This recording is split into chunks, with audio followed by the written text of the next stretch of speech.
Bismillahirrahmanirrahim. Assalamualaikum warahmatullahi wabarakatuh. Para YouTuber yang sangat saya tresnani dan cintai, pada pagi yang cerah ini, alhamdulillah saya mau ke Yogyakarta, tepatnya di Kampung Sentikan, Tirto Martani, Sleman, Yogyakarta, untuk menemui salah satu narasumber, yaitu Bapak Profesor Dr. M. Baikuni MA, seorang akademisi di Fakultas Geografi Universitas Gajah Mada dan sekaligus seorang budayawan. Para YouTuber semuanya, ini waktunya sudah agak siang ataupun sudah harus kita cepat-cepat berangkat. Ayo kita berangkat dulu ke Yogyakarta. Monggo, monggo, monggo. Nggih. A'udzubillahi minasyaitonirrajim. Bismillahirrahmanirrahim. Assalamualaikum warahmatullahi wabarakatuh. Para YouTuber semuanya yang sangat saya hormati dan cintai, alhamdulillah ini tadi sudah sampai ke narasumber kita yang cukup jauh di Yogyakarta, di Profesor Dr. Baikuni. Ini sudah di depan rumahnya, dan tadi yang nyetir istri saya, alhamdulillah ini asisten punya istri yang hangabai maksud saya hangabai apa iso gitu loh. Matur nuwun, tadi sudah disetirin sampai sini dan alhamdulillah selamat. Alhamdulillah selamat, dan ini kita ketuk pintunya dulu. Moga-moga Pak Baikuni juga ada. Nggih, moga-moga. Nggih. Ngaten nggih para YouTuber semuanya. Ini sudah kita sampai ke pintu utama, kita ketuk aja. Nggih.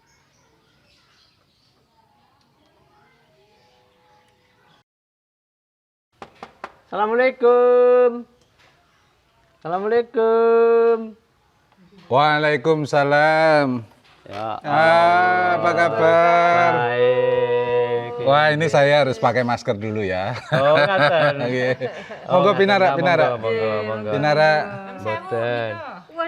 Dari hasil karya teman. Oh ya. Singkong. Singkong jalak towo, ini ciri khas dari Karangan. Iya. Sudah di frozen, nanti tinggal goreng. Muri-urian Iya. kuliner tradisional, Produk lokal. Alhamdulillah. Monggo pinara masuk lebet. Nggih.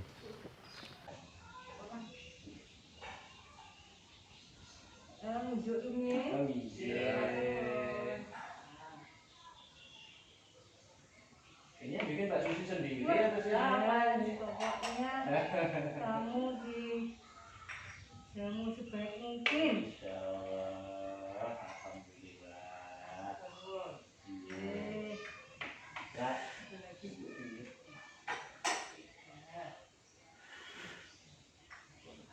Mas Tio ini ya. Gue juga.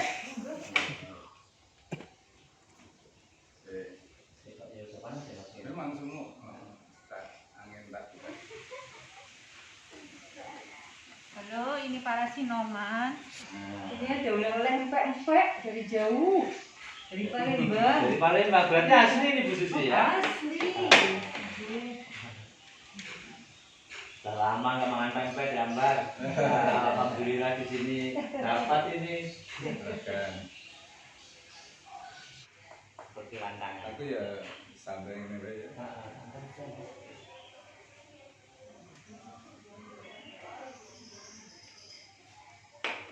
A'udzubillahi minasyaitonirrajim. Bismillahirrahmanirrahim. Assalamualaikum warahmatullahi wabarakatuh. Waalaikumsalam. Para YouTuber yang sangat saya hormati dan tresnani, alhamdulillah ini kita sudah sampai di rumah Bapak Profesor Dr. Muhammad Baikuni MA, yang alhamdulillah ini juga Bu Susi Wardani juga ada, dan saya juga membawa host istimewa yang dari Karanganyar.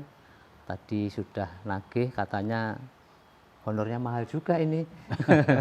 Bu Ambar, ini istri saya yang menemani. Ini memang special edition Mas. Ya, makasih. Silaturahminya. Karena apa itu, saya ditemani istri saya yang biasanya saya sendiri. Ya. Ini spesial bener. Ini bener nggak mengganggu Pak? Ya, alhamdulillah. Tidak ya? Pas libur hari Ahad ini. Oh, ya. gitu. Santai. Ya. Ini begini Mas. Saya bisa ambil panggil aja Mas Baiguni gitu Iya, aja, nggih. santai lebih, aja, ya. lebih enak. Akrab, nggih. ya. Lebih akrab, nggih. Mohon maaf Mas, nggih. Saya melihat seputar sini, termasuk interior, termasuk dalam jenengan, itu penjenengan mengambil etnik Jawa. Kok tidak mengambil yang modern-modern yang lebih wah, lebih hebat? Ini pertimbangannya apa, Mas? Iya, Mas Rahmat, Mbak Ambar dan teman-teman semua YouTuber. Jadi kami memang pindah dari kota ke desa ke pojok Jogja. Ke pojok Jogja. Ini desa Tirto Martani. Tirto banyak airnya dan Martani berkaitan dengan pertanian, dan Kecamatan Kalasan dekat World Heritage Prambanan. Ya. Jadi ini kita menyesuaikan dengan kehidupan desa yang sederhana. Tapi bagi kami kesederhanaan itu adalah kenikmatan sejati, karena kita kalau bisa mensyukuri apa yang ada dikaruniakan Allah Subhanahu wa taala pada kita, maka kenikmatan itu hadir dengan apa adanya dan menyesuaikan dengan situasi di desa yang memang rumah Jawa ini cocok sekali ya untuk atmosfernya ataupun juga lingkungannya bisa lebih adem gitu. Ya. Jadi ini penjenengan menerapkan proses kearifan lokal kira-kira begitu. Iya, kearifan lokal ya. Terus ngaten Mas, saya melihat beberapa kali penjenengan itu sebagai inisiator silaturahmi di teman-teman angkatan, termasuk penjenengan yang mencari saya dulu. Pertama kali tahun berapa itu Mas ya? Kita jumpa pertama kali di Karanganyar itu inisiator penjenengan yang mencari. Kita sudah lost kontak lama, tetapi penjenengan cari.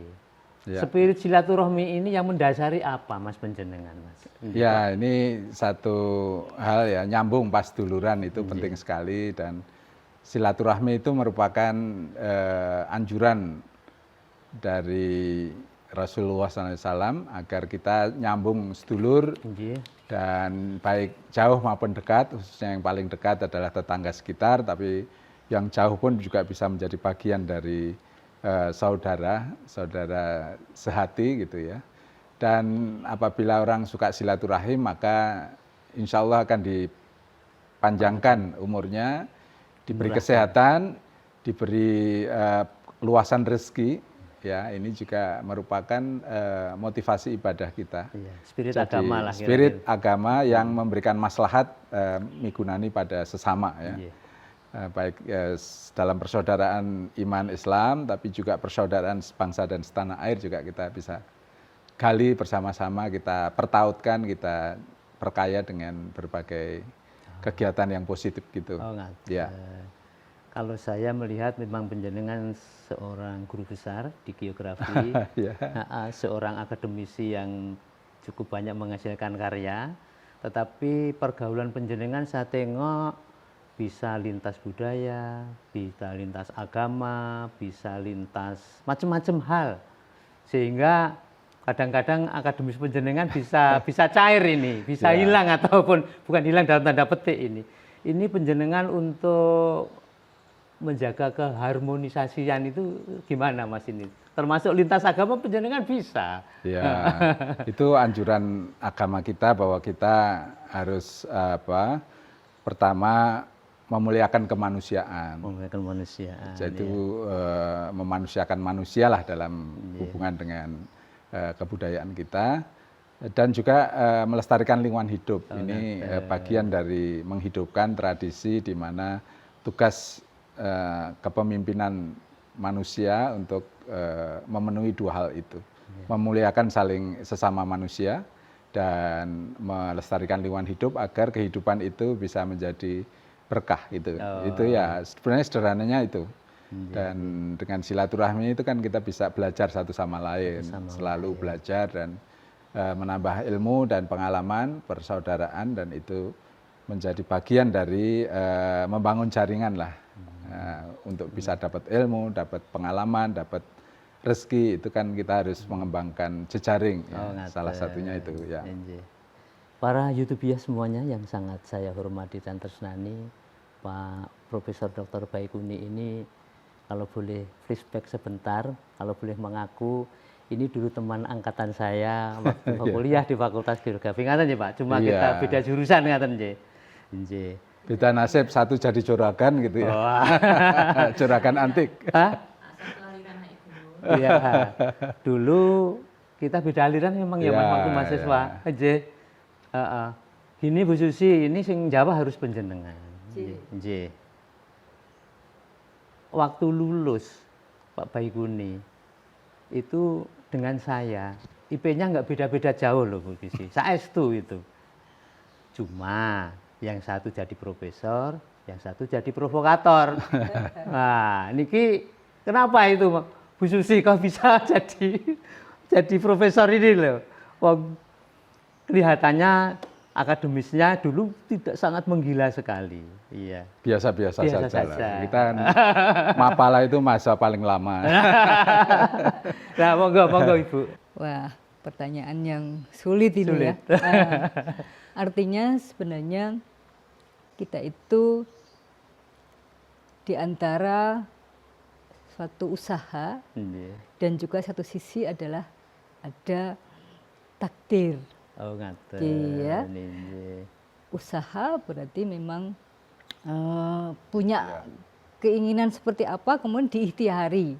Jadi memang kalau saya lihat Pak Baikuni memang ada turunan dari apa guru-guru ya, eyang-eyangnya guru dan sebagainya, sehingga memang mungkin punya idealis juga saya pengen seperti eyang, sehingga dia mengupayakan seperti itu. Jadi kalau persoalan kemudian jadinya seperti apa itu sebenarnya juga ada jalan Allah, yaitu takdir tadi. Ya, ada takdir tadi. Saya pikir itu ya. Tapi sebenarnya apapun pilihannya ataupun takdir ya itu harus dinikmati ya. Artinya bahwa itu selain pilihan juga takdir ya, seperti panjenengan provokator tapi provokator ke arah kebaikan lah. Amin. Ya kan? Jadi sebenarnya intinya kan bagaimana kita bisa memberikan kemanfaatan. Karena bahwa sebaik-baiknya orang adalah orang yang bisa memberikan kemanfaatan pada ya pihak lain apapun perannya. Jadi kita Ginaris memiliki peran A, ya bagaimana kita menjalani proses di A itu dengan sebaik-baiknya sehingga nanti ujung-ujungnya bisa memberikan kemanfaatan pada pihak lain. Mungkin itu ya. Nah kalau yang jawab Ibu saya percaya. Kalau yang jawab Bapak kan bumbunya banyak gitu nanti. Ya? Wah dikasih bumbu gini, bumbu gini. Saya masih teringat Bu, dulu penjenengan ambil cuti di luar tanggungan negara. Waktu masih aktif menjadi dosen stiper Bu, dosen LPP. Lembaga Pendidikan Perkebunan. Tapi sekarang sudah purna. Sudah tahun ini. Tahun ini. Iya. Jadi pensiun kan kita membangun karir yang kedua ngaten ya Bu ya. Mimpi-mimpi lama yang belum terwujud. Nah, tadi kembali kepada cuti tadi. Berapa bulan Bu kemarin ambil cutinya? Hanya 3 bulan, kurang lama. Iya sebenarnya. Kalau boleh tahu kenapa penjenengan ambil cuti untuk katanya untuk masyarakat nanti ya Bu itu gimana Bu itu kemarin prosesnya? Betul, memang ritme kerja kantor kami kan sangat full. Jadi itu kalau sudah saya kerja sekitar 20 tahun gitu, saya merasa ada beberapa peran saya yang belum saya lakukan sebaik-baiknya gitu.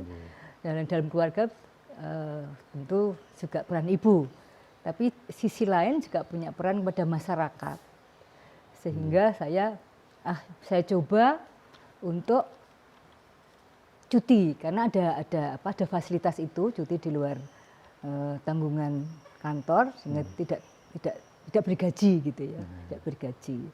Kemudian setelah saya memutuskan ikut, saya berpikir waktu 3 bulan ini mau saya gunakan untuk apa gitu. Terus kemudian, ini saya di desa, saya lihat ibu-ibu di sini aktif. Berarti sebenarnya bisa kita ajak bersama untuk menciptakan suatu nilai tambah bagi kepentingan dia pribadi, pengembangan dan aspek mungkin wawasan, keterampilan maupun juga untuk keluarga. Nah kebetulan waktu itu kami punya mitra, ya, mitra teman gitu yang punya produk mainan edukatif untuk anak-anak. Oh, iya, dari kain, ya, dari kain itu bisa dalam bentuk buku-buku itu, buku dari kain ataupun peraga-peraga. Nah kemudian ibu-ibu di sini yang bisa jahit pakai mesin ya mengerjakan tadi bahan tadi atau alat tadi dengan mesin, tapi ada juga yang hanya tangan, pakai tangan. Kemudian produk itu dipasarkan lewat online. Waktu itu sudah mulai ada online. Tahun berapa Bu itu? Masih ingat nggak? 2000 Merapi ya Mas, 2011 ya. 2011 gitu. Ya alhamdulillah ibu-ibu dengan senang hati mereka mengerjakan, awalnya mengerjakan di sini ya kan. Karena mungkin belum terampil ya, dengan bantuan teman kami diajarin, tapi setelah terampil mereka mengerjakan di rumah. Di rumah masing-masing. Ya, kemudian mengirim tapi dengan quality control. Kalau misalnya memenuhi kontrol ya diterima. Kalau tidak ya disuruh kembalikan lagi sampai memenuhi ke persyaratan kualitas itu. Dan senangnya mereka ya mendapat sedikit ada apa ya lelah lah ya, uang lelah mereka melakukan aktivitas itu yang ya cukup lumayan untuk nambah jajan anaknya. Mungkin waktu itu ya sehari misalnya 20.000 atau 30.000 kan disambi ya, dia bisa untuk beli jajan anaknya. Tapi barang-barangnya bisa dipasarkan? Bisa dipasarkan. Bisa, alhamdulillah. Bisa dipasarkan. Jadi ya. ada kegiatan gerakan ekonomi kira-kira begitu. Ya, pada waktu itu. Ya, alhamdulillah. Setelah tahu gitu loh, wah gelo juga karena hanya 3 bulan ya. Seharusnya setahun gitu ya Bu ya. Gitu. Nah, sekarang kan bisa diulang tuh Bu itu Bu. Artinya penjenengan kan sekarang enggak usah cuti di luar tanggungan negara kan punya waktu banyak.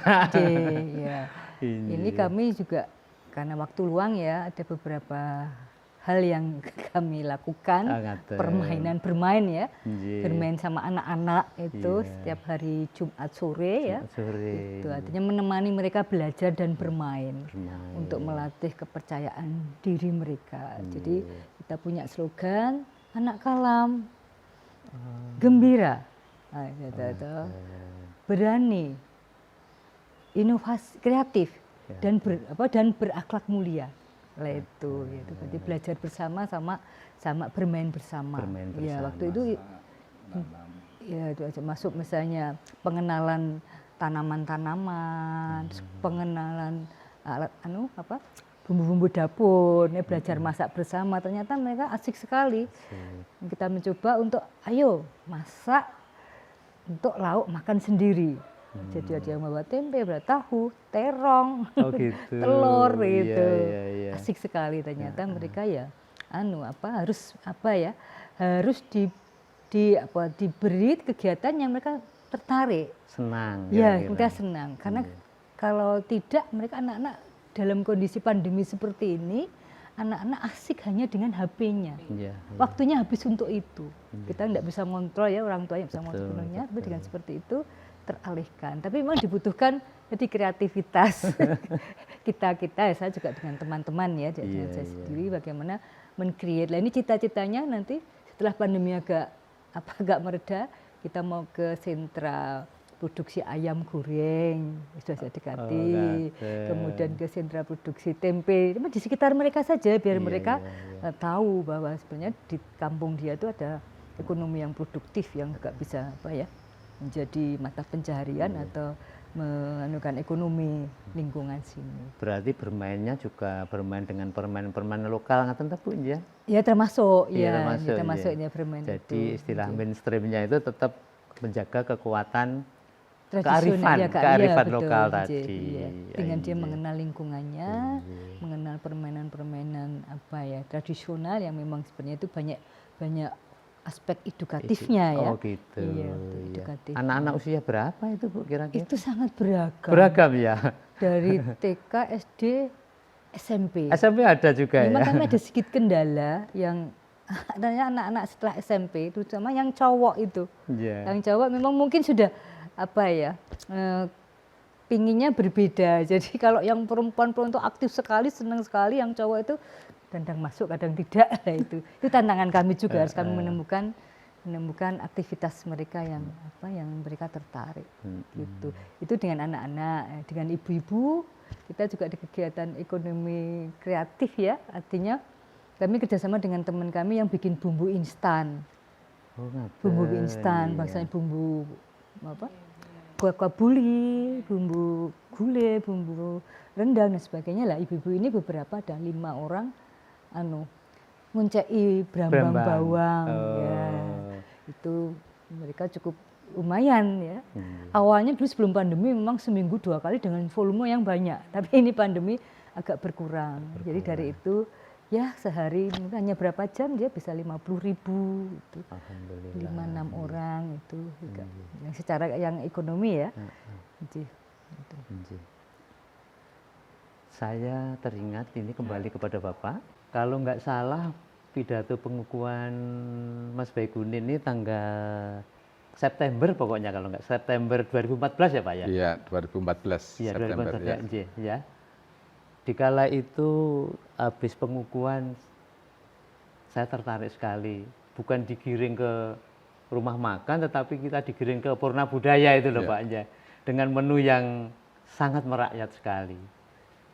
Ya itu satu kesyukuran yang harus dibagi dengan banyak sahabat, guru, juga karyawan, mahasiswa. Itu ada angkringan, juga ada gubuk-gubuk berisi beragam makanan dan orang bisa mengambil. Waktu itu belum COVID jadi bebas sekali kan. Ya ada musik, sumbangan dari para dosen dan karyawan ya luar biasa. Dan juga ada para pelukis yang hadir dan melukiskan di kanvas-kanvas besar, itu ada 9 kanvas besar. Ya, ada Nasirun, ada Kimucar, ada Ardian dan seterusnya, itu menorehkan ya lukisan-lukisan, coretan-coretan ya akhirnya jadi lukisan bersama. Itu juga silaturahmi seni ya, seni silaturahmi. Jadi ini juga sekali lagi cara kita memadukan ya dengan silaturahim tadi, perserawungan batin supaya kita jadi manusia yang gembira, bahagia gitu ya. Dan juga dari berbagai pulau di Nusantara ini ada wakil-wakil ya. Waktu itu kita beri juga wakil-wakil yang memberi sambutan itu dari Aceh, orang yang asalnya dari Aceh sampai Papua, sampai bahkan ada yang dari Madagaskar di Afrika dan Tanzania waktu itu. Ya, kita beri keris ya. Keris, ya tahu ya teringat saya. Keris dengan tulisan archipelago, paradigm. Jadi satu cara berpikir kepulauan di mana dengan Bhinneka Tunggal Ika dan kebudayaan yang sangat beragam itulah kita membangun jati diri kita. Sehingga setiap pulau, setiap masyarakat, setiap budaya memiliki ciri khas yang harus kita hormati dan kita perbaiki, kita muliakan sehingga memang budaya menjadi kunci untuk keberlanjutan masa depan pelestarian lingkungan hidup dan juga pengembangan kemanusiaan tadi. Sehingga kita jadi harapannya dengan itu kita mampu untuk mewujudkan satu taman sari dari pulau-pulau itu menjadi taman sari dunia. Karena keragaman hidup di negara kepulauan ini yang menjadi ciri khas dengan beragam budaya itu menjadi kekuatan modal yang besar bagi bangsa ini untuk bangkit dan tumbuh ke depan gitu. Itu jadi kearifan lokal itu. Ya, jadi sebenarnya pemikiran-pemikiran itu sangat aktual sekali, apalagi diterapkan sekarang. Saat ini yang dimana yang suasana semacam ini ya, di dunia politik gaduh, di dunia sosial semacam ini penghormatan kearifan lokal berarti lebih sangat berguna sekali ya Pak J. Sangat relevan ya, sangat relevan di mana gempuran budaya asing luar biasa global dan ini mesti harus kita bentengi dengan kemampuan dinamika kearifan budaya lokal sehingga setiap masyarakat tumbuh dengan jati dirinya. Ini jadi penting sebagai strategi pembangunan berkelanjutan di masa depan yang dimulai dari akar budaya masyarakat, sehingga rumah antik dan upaya-upaya kita dakwah dengan digital ini merupakan motivasi yang sangat kuat terhadap tadi menghidupkan kembali kekuatan-kekuatan masyarakat untuk berakar pada identitas jati diri budaya bangsa ini. Ya. Jadi kalau kami ini malah pengen pendapat panjenengan ini untuk konten kami ini Mas ya, karena konten kami ini kan sebenarnya konten dakwah. Ya. Tetapi kami mengambil setting dengan etnik Jawa, dengan kearifan lokal tadi. Kira-kira penilaiannya panjenengan terus pundi Mas? Wah ini luar biasa karena warisan dari Wali Songo di mana dakwah itu sesuai dengan tingkatan dan dinamika sosial budaya masyarakat. Namun karena sekarang dengan digital era ini dimanfaatkan dan ini menjadi kunci masa depan karena akan terrecord dan tersiarkan secara luas, setiap waktu orang bisa melihat kembali di YouTube panjenengan, Mas Cicup, Mas Rahmat, dan saya kira nanti juga Bu Ambar dan anak-anak bisa melanjutkan terlibat dalam berbagai angle, sudut, dan tema sehingga anak-anak pun nanti bisa terlibat ya? Ya, terlibat ya. Ini nanti akan diajak Bu Susi dan Bu Ambar ke rumah bambu di mana tadi telah dijelaskan kegiatan-kegiatan anak kalam itu dengan menanam, dengan beraktivitas bikin wayang, bikin menggambar, bikin puisi dan seterusnya itu nanti di sebelah kampung ini kita ada sanggar atau rumah bambu untuk kegiatan anak-anak itu ya. Jadi kegiatan dakwah itu kontekstual juga. Kontekstual juga kan ya. Kita mendialektikan antara teks yang ada di Quran dan hadis yang tertulis itu ya dengan konteks di mana daya serap masyarakat, budaya dan teknologi yang berkembang itu kita manfaatkan untuk memuliakan keadaan, memuliakan kehidupan itu. Gitu. Jadi kan nggak bertabrakan apa? Ini justru saling melengkapi, apalagi zaman Wali Songo dulu itu ada dakwah dengan gending-gending dan wayang dan gamelan.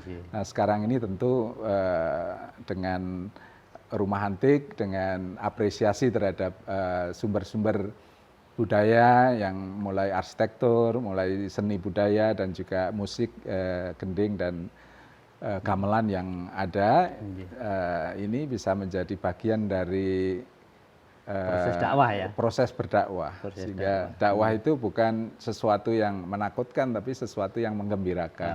Membuat kita asik lah gitu ya.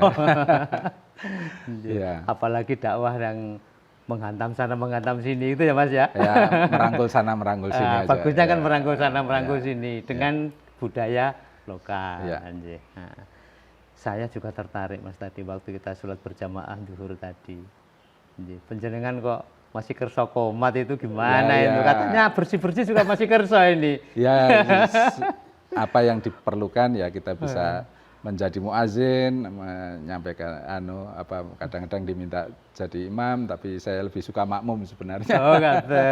Karena kita ikut ya para tokoh masyarakat yang ada di kampung ini ya, dan mereka menata masjid dengan peradaban yang Darussalam menjadi rumah atau kampung yang damai itu ya. Dan ini Bu Susi ini juga punya jadwal untuk bersih-bersih masjid juga. Jadi merupakan satu kegiatan yang sinkron gitu ya. Ya apapun kita lakoni karena dimanapun posisinya kita bisa menyesuaikan peran dan fungsi kita kira-kira gitu.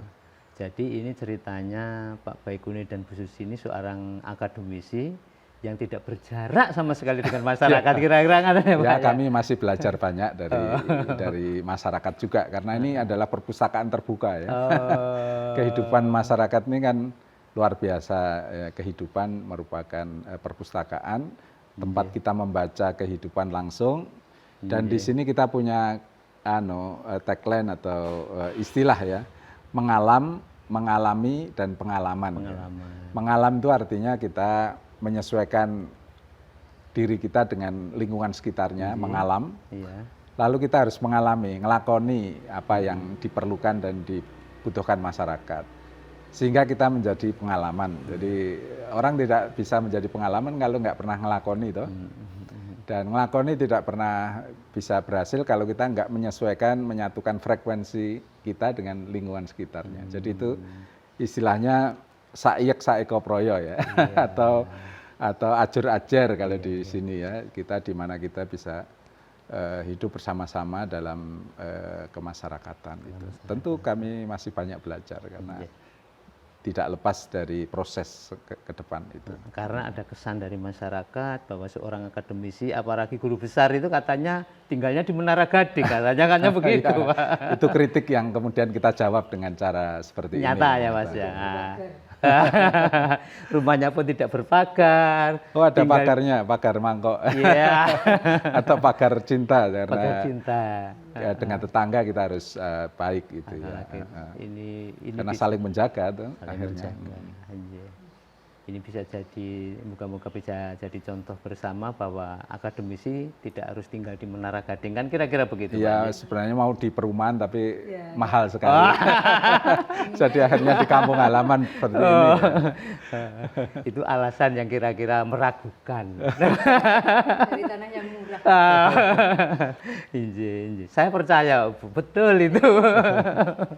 Inje. Ini host saya yang sudah saya bawa jauh-jauh ini, ya, mungkin ada pertanyaan-pertanyaan. Saya menikmati pembicaraan ini karena bagi saya setiap orang itu adalah guru dan setiap tempat itu adalah sekolah. Itu menurut saya. Jadi kalau dulu dari kecil saya selalu punya falsafah. Dari orang ini saya harus belajar sesuatu. Betapa buruknya dia, tapi saya harus belajar sesuatu. Ini saya bawa sampai dengan saya besar. Makanya saya lebih menikmati untuk menikmati untuk mengamati, jadi pengamat saja. Belajar sesuatu dari panjenengan berdua merupakan saya nanti bisa membawa pulang banyak hal untuk saya tularkan kepada terutama anak-anak saya, teman-teman lingkungan saya, dan juga khalayak yang bisa saya temui. Matur nuwun sekali ilmunya. Matur nuwun, bos pengganti. Tadi yang disinggung istri saya tadi, setiap tempat adalah sekolah. Itu sampai tak kasihkan tulisan itu di DP saya, Mas. Karena benar-benar menginspirasi bahwa di setiap tempat itu adalah sekolah, setiap tempat itu adalah untuk mencari ilmu. Setiap orang adalah guru ya. Ki Setiap Hajar orang Dewantoro adalah- ini luar biasa ini. Iya, betul. Ternyata itu ya Ki Hajar Dewantoro. Tak kira karangan jenengan. Oh. Gurunya ya. belajar Sesama dari host guru. jangan bertengkar di sini. Anjir. Ini Mas, ini kan pandemi sudah hampir 1 tahun. Mungkin Lebih, 1 ya? tahun lebih, ya. Terus kalau anak-anak sekolah itu sudah luar biasa akibatnya. Gitu Mas, dengan daring di rumah itu seperti apa? Tidak usah kita bahas di sini karena sebenarnya akademisi di perguruan tinggi. Kalau mahasiswa bagaimana Mas ini? Dengan daring itu apa efektif atau apa bagaimana?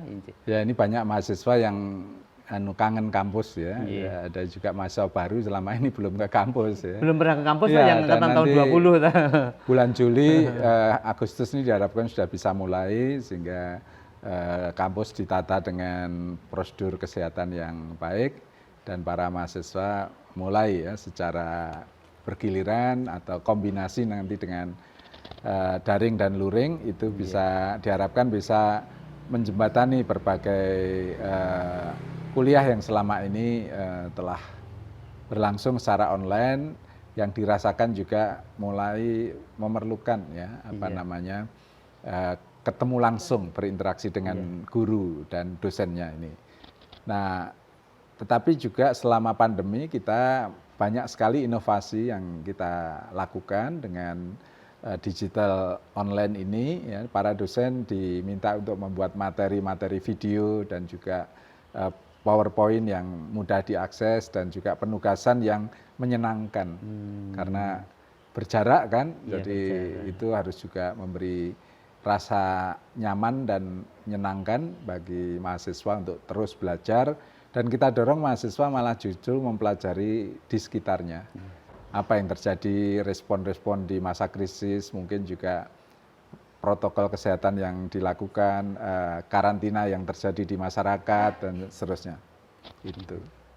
Jadi sebenarnya tetap apapun ceritanya dosen tidak bisa diganti dengan daring sebenarnya, Mas, Iya, idealnya iya. Mas ya. Saya tahu panjenengan munggah gunung, gitaran. Kalau nggak Iya. salah begitu ya Mas ya. Ya, itu anak muda lah. Anak Gitu. muda. Kalau sekarang hobinya apa Mas ini? Ya kemarin sebelum COVID masih sempat jalan-jalan ke Himalaya ya. Iya. Itu juga ke gunung dan menemui salju, Iya. ziarah alam ya. Ziarah alam. Di Annapurna Base Camp itu Iya. satu sanctuary area dari kawasan yang dilestarikan sehingga kita bisa trekking, mempelajari kebudayaan alam dan menguji ketahanan dan kesabaran kita dalam mendaki gunung gitu ya. Gunung apa Mas tadi Mas? Annapurna di Himalaya. Jadi Annapurna itu satu lokasi di Nepal. Di Nepal ya. Himalaya ini merupakan range pegunungan yang sangat tinggi dan panjang. Dan ya menarik, mudah-mudahan nanti masih berkesempatan lagi. Ke sana aja. Kapan kita mengikuti jejak Mas Buguni? Merbabu. Oh gitu.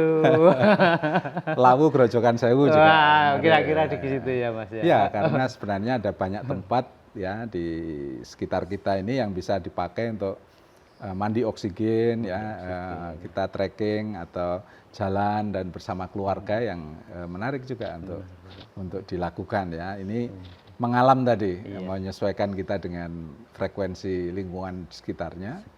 Kalau kita melihat hal-hal yang perlu bisa kita perbaiki, kita lakukan, artinya mengalami dan akhirnya kita jadi punya pengalaman ini. Ya kalau musik kita mendengarkan saja sekarang. Dulu pengen saya tadi saya mau pengen request pengen berdua sama Bu Susi. Dulu kalau nggak salah lagu-lagu penjangan kan dulu lagu-lagu balada ya Mas ya. Ya itu kan lagu-lagu anak gunung begitu. Oh, ya. Dengan siapa dulu ya? Dengan siapa dulu nyanyinya? Itu yang tidak boleh saya bocorkan itu Bu. Itu nggak boleh saya bocorkan. Masalah itu nggak apa-apa. Gitarisnya yang jelas bukan Mas Kade. Kok jenengan kenal dengan Mas Kade? Sahabat saya loh. Iya, oh nggak sahabat Bu Susi juga dari Purworejo tuh. Sekarang jadi ASN di Purworejo. Ya. Halo Mas Kade, ini disapa Bu Susi ini sesama orang Purworejo. PW Wong Purworejo. Oh Kade, pinje. Nyun sewu, jenengan seorang akademisi ya Mas ya, pinje. Biarpun akademisi yang bermasyarakat tadi. Ada buku favorit apa Mas yang sering pengen baca lah kira-kira? Ya ini banyak tulisan-tulisan yang bermacam-macam ya. Ada yang sifatnya buku, jurnal, majalah populer ya, atau di koran gitu ya. Kita sudah menulis di banyak makalah dan mungkin udah ratusan yang bisa kita tidak terhitung anunya ya. Tapi di sini kita bisa menyampaikan ya gagasan ya. Dulu saya kan bukan pembaca yang ulung ya. Saya kan anak gunung, itu jarang membaca. Ya. Jarang membaca, tapi baru sadar bahwa cara membacanya dulu kita itu membaca alam, gejala alam, lingkungan. Jadi membaca fakta dan kehidupan. Nah sekarang kan karena dosen harus banyak membaca, sifatnya kata-kata, harus dalam buku, dalam publikasi jurnal dan seterusnya itu. Sehingga memang itu bagian dari proses tadi dikatakan temanya apa ya, kita tema lingkungan hidup, tema kemanusiaan ya, tema pariwisata juga ya. Pariwisata itu sebenarnya intinya silaturahim loh. Iya betul. Karena kita berbeda budaya, berbeda daerah, saling mengunjungi dan saling memberikan take and give atau give and take gitu ya. Kita memberi dan mengambil dan pengalaman dan seterusnya. Sehingga pariwisata itu hakikatnya adalah sebuah silaturahim antar budaya, antar tempat di mana kita kunjungi. Orang Minang mengatakan di mana bumi dipijak, langit dijunjung. Artinya di mana dia berada, kemudian dia harus menghormati adat istiadat setempat. Gitu. Iya. Berarti ada istilah ini pariwisata yang syar'i itu ya Mas ya? Ya, itu hakikatnya kita itu kan penduduk akhirat ya, penduduk surga. Surga, Sedang iya. turun ke bumi, sedang piknik ke bumi, Oh, ngaten. sedang berwisata di bumi. Iya. Dan harus tahu kembali ke akhiratnya nanti dengan benar. Oleh karena itu selama bermain di bumi ini, ya kita harus bermain dengan baik, dengan petunjuk-petunjuk, dengan hukum-hukum yang tepat kita lakoni, sehingga kita bisa kembali dengan kembali ke kampung halaman di surga itu. Ya, kampung halaman yang sesungguhnya. Kampung gitu ya, halaman yang sesungguhnya. Iya. Ya, sebagaimana di dalam Al-Quran disebutkan, A'udzubillahi minasyaitonirrajim, Bismillahirrahmanirrahim. Ya ayyatuhan nafsul mutmainnah, irji'i ila rabbiki radiyatan mardiyah, wadkhuli fi ibadi wadkhuli jannati. Jadi, wahai jiwa-jiwa yang mutmainnah. Ini jiwa bahagia, jiwa yang gembira, jiwa yang damai, sejahtera, maka kita kembalilah, mudiklah ke hadirat Tuhanmu Allah Subhanahu wa taala dengan ridho dan diridhoi, dan kita berbondong-bondong dalam rombongan Rasulullah SAW, dan dari situ kita akan diterima amal ibadah kita, mudah-mudahan begitu, dan diampuni dosanya, dosa kita semua, karena Rasulullah memberi bagi orang-orang yang mengikuti dan taat pada Sang Maha Penciptanya, yaitu dengan pedoman Al-Quran dan Hadis, maka akan mendapatkan syafaatnya. Nah, dari situlah kita akan diberi dipinarake ke surga yang disediakan Allah SWT. Mudah-mudahan kita semua menjadi penduduk surga melalui dakwah digital ini, menjadi saksi bahwa keluarga Pak Rahmat, Bu Ambar, dan kita semua, saya pemirsa juga ini dipertemukan ya Mas, dipertemukan nanti insya Allah di sana. Insya Allah. Amin, amin, amin. Iya. Ceritanya temen itu juga bisa mengajak ke surga. Ya betul. Nggak tahu Mas itu? Iya. Jadi kita saling mengajak ya. Saling mengajak nanti insya Allah. Kalau nanti Pak Baikuni dulu, Mas Baikuni yang di surga, nanti keluarga kami dicari. Keluarganya Pak Cucu mana ini kan kira-kira ngaten Mas. Muka-muka begitu ya Mas. Sebaliknya juga ya. Sebaliknya insya Allah. Saling mencari ya. Karena kita insya Allah dalam rombongan yang sama dengan derek ke Rasulullah SAW. Tadi bukunya belum disinggung loh Mas, buku favoritnya apa tadi Mas? Ya ini banyak buku di sini. Ya, kita bisa ditunjukkan Mas? Boleh. Para YouTuber semuanya yang sangat saya hormati, ini saya agak gaya ini. Yang biasanya seakrab itu barang-barang antik, barang-barang lain ini, saya mencoba untuk berdekatan dengan buku. Karena saya berdekatan dengan guru besar ini. Iya. Tadi buku favorit apa Mas kira-kira yang penjenengan sangat senangi, yang sering penjenengan kata? Oh iya, ini macam-macam. Ini ada buku novel, cerita-cerita inspiratif, buku keagamaan juga. Ini juga tentang leadership, buku yang berhubungan dengan kepemimpinan. Dan karena ini penting ya, kepemimpinan itu perlu kita kembangkan ya. Tentu dari disiplin keilmuan kita, geografi ada, dan juga hal-hal yang berhubungan dengan pengembangan masyarakat, pariwisata, dan juga buku-buku yang memang menjadikan kita punya wawasan yang luas untuk saya tidak punya satu buku koleksi yang tertentu dalam satu bidang saja, tetapi ini macam-macam ya. Ada sastra, kebudayaan, ada agama, ada. Kalau novel paling senang apa Mas? Ya novel-novel perjalanan lah gitu. Ini ada juga teman yang saya ajak perjalanan ke pulau-pulau kecil dan akhirnya dia menulis jadi novel. Dengan genre novel geografi gitu. Tetap nggak bisa lepas geografinya itu ya Mas ya. Silakan duduk sambil kita santai saja. Ini buku-buku koleksi yang bermacam-macam, artinya saya tidak fokus pada satu bidang ilmu geografi, tetapi juga ada tentang agama, tentang sastra, tentang budaya, transformasi sosial, dan juga lingkungan hidup ya. Sangat beragam dan banyak untuk bisa kita jadikan bagian dari proses ini. Boleh tahu Mas Baikuni Sudah berapa buku ini yang dihasilkan ini? Wah, belum banyak, terus Banyak terang aja. juga kita masih berproses terus dan menulis sekarang juga perlu kolaborasi ya, sekaligus transformasi pengetahuan pengalaman kita kepada adik-adik ya. Dan kami bikin namanya Wahid Writing Workshop. Itu workshop untuk menulis karya-karya ilmiah, karya-karya yang bisa memungkinkan regenerasi bagi para penulis baru yang ada. Jadi mengapa namanya Wahid ini? Wahid ini kebetulan nama mertua saya, jadi kita kasih nama Wahid Writing Workshop, jadi WWW gitu ya. Dan setiap tahun kita bikin pesantren riset di sini, kegiatan di mana riset menjadi penting untuk kita berlatih dengan metode-metode riset terbaru ataupun juga yang sedang dikerjakan, dilakukan, dan juga publikasi jurnal. Ini karena kebutuhan akademik sekarang harus juga banyak menulis jurnal dan kita mendorong mahasiswa bersama-sama kolaborasi untuk bisa menulis bersama gitu. Ya. Tapi bukunya kan tidak hanya ilmu geografi aja toh Pak ini? Iya, banyak, ada macam-macam yang berkaitan dengan lingkungan hidup, pariwisata, sosial, dan juga hal-hal yang sedang saya belajar itu sekarang saya belajar melukis kembali ya.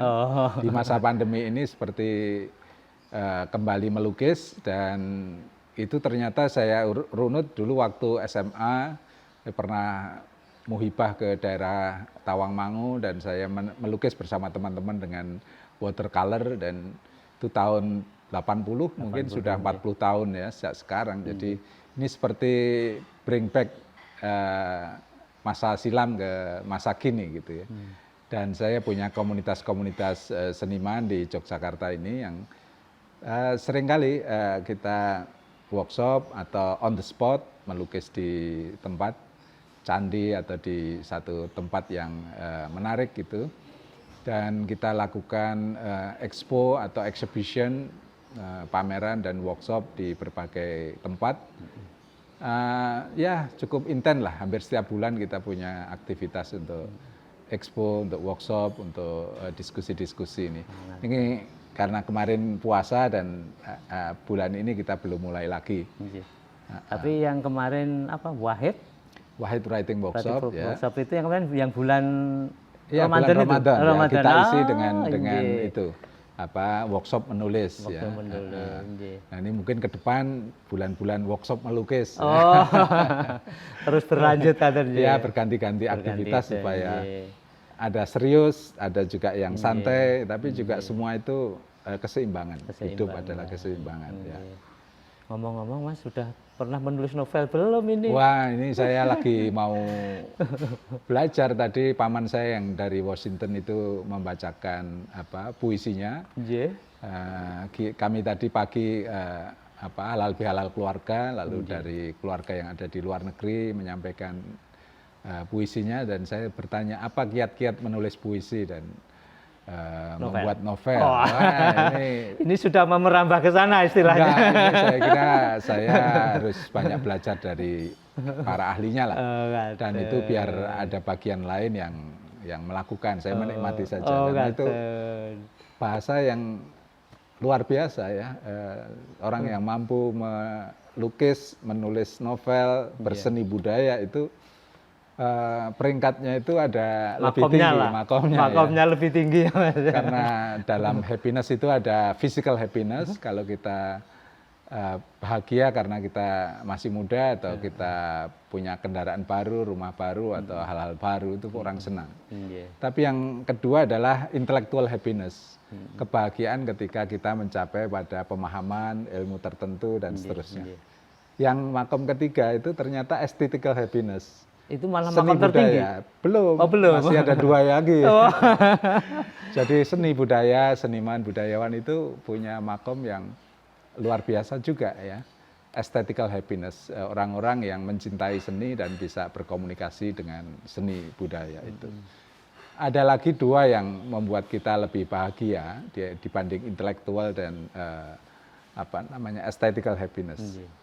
yang berikutnya adalah moral happiness. Moral happiness. Moral, ketika kita mampu berbagi seperti ini, kita berbagi ilmu, berbagi pengalaman.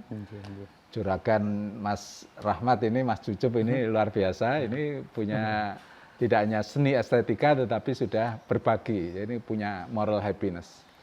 Dan yang paling puncak ketika kita sampai pada makom ikhlas. Itu adalah spiritual happiness. Kebahagiaan di mana ketika kita sudah nyambung, sangat nyambung dan sangat dekat dengan keikhlasan, dan itu menuju jalan cahaya dari Allah Subhanahu wa taala. Maka orang-orang yang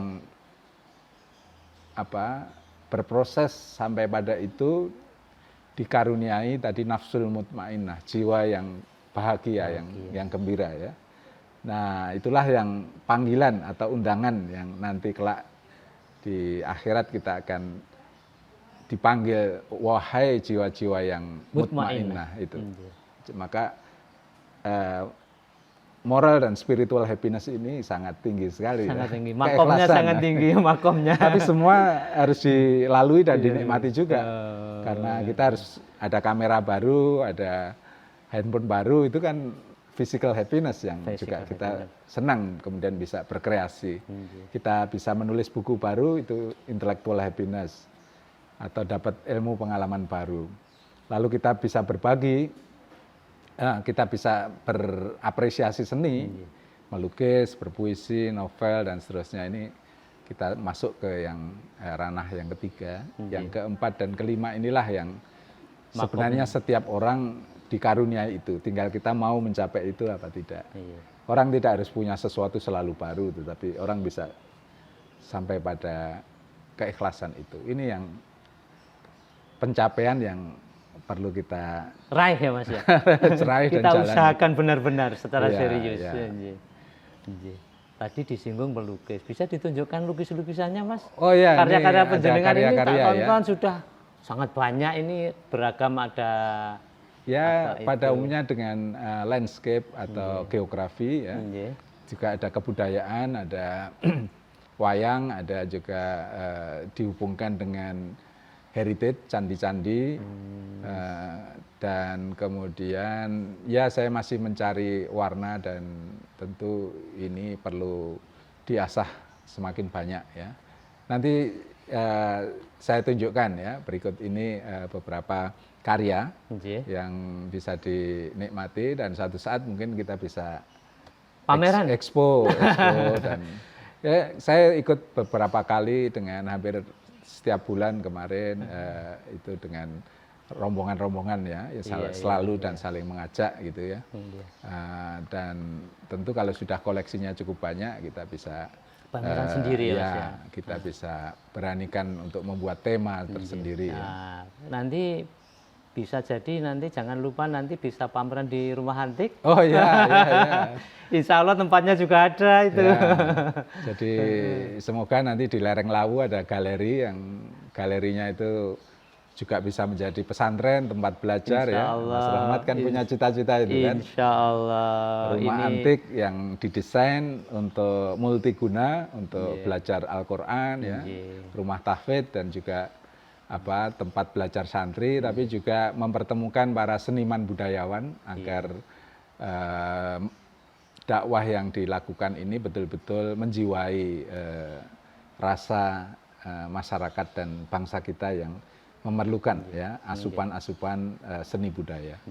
Dan pada akhirnya kita harus dibimbing untuk menuju tadi kebenaran dan hal-hal yang kemuliaan itu ya. Ya, minta doanya ya, Baik Uni sama-sama lah. Di sini kita juga sedang membuat pesantren riset Kalam, Kalasan Anak Alam, tapi juga sekolah rakyat berdaulat, supaya kita ingat bahwa negara ini harus dibangun juga dengan kekuatan dasar, yaitu sumber daya yang baik, kemanusiaan, kemudian kemampuan kita berusaha, dan akhirnya kita harus tawakal atas hasil yang kita upayakan. Jadi kalau disingkat itu jadi berdaulat. Berdaulat ya. Nah, lukisannya bisa ditunjukkan Mas? Ya, mari kita ke sana, yuk. Para YouTuber semuanya yang sangat saya hormati, ini kita beralih shot karena karya-karya Pak Baikuni, Mas Baikuni teman saya ini lukisannya cukup banyak, tetapi ini sekedar contoh mau ditunjukkan.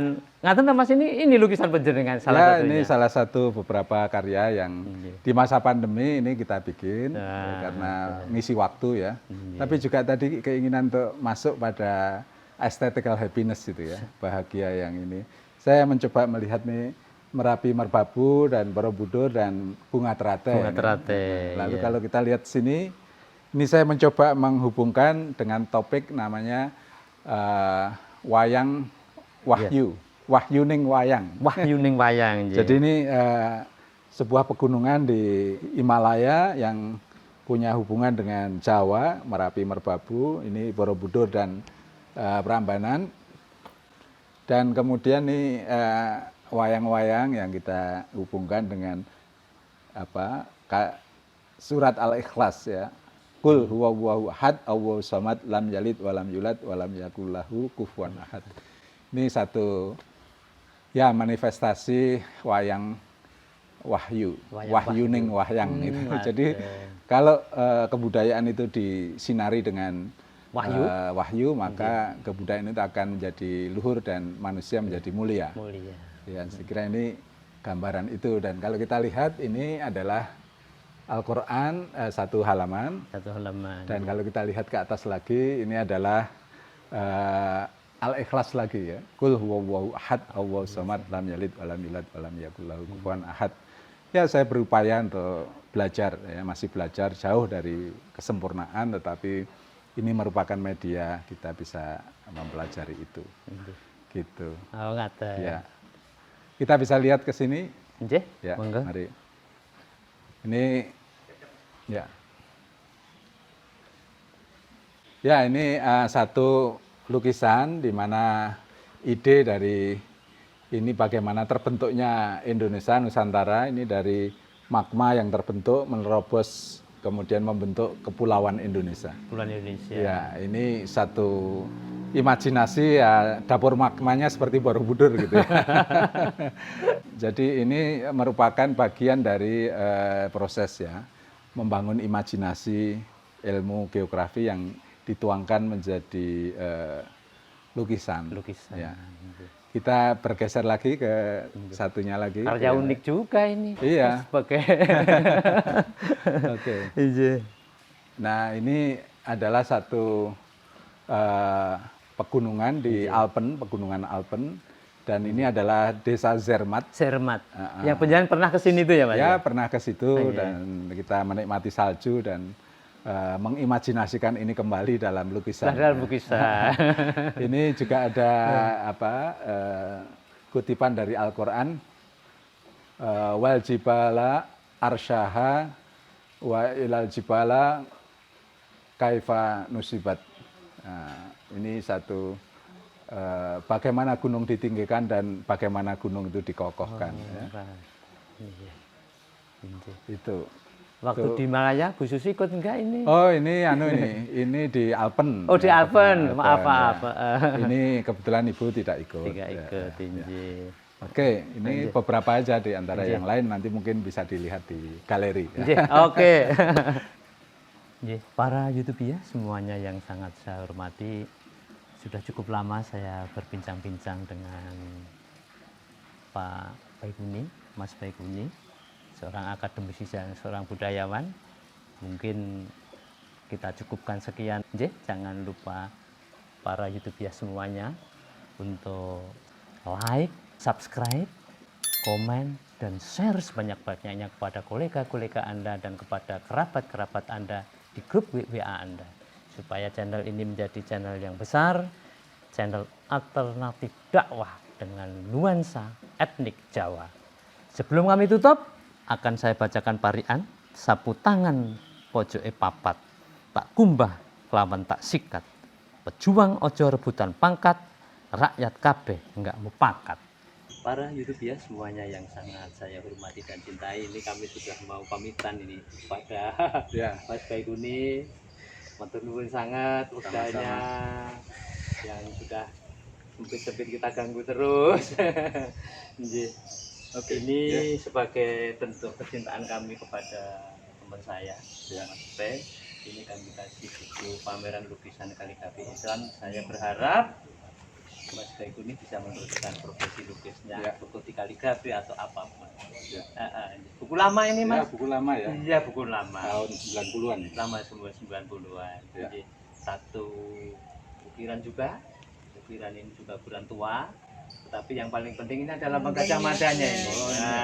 Ini adalah lambang Gajah Madanya ini. Terima kasih Mas Cucuk, Mbak Anwar atas silaturahminya, mudah-mudahan barokah. Amin. Ini dioleh-olehi dua hal. Satu hal-hal kayu, ukiran alam tradisional dengan lambang Gajah Mada. Yang satunya adalah buku lukisan kaligrafi Islami yang luar biasa tahun 94 tadi.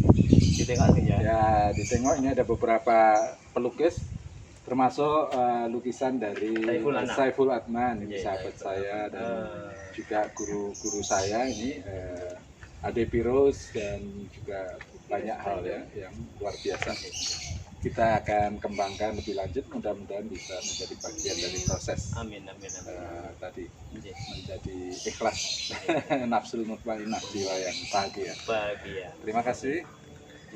Assalamualaikum warahmatullahi wabarakatuh.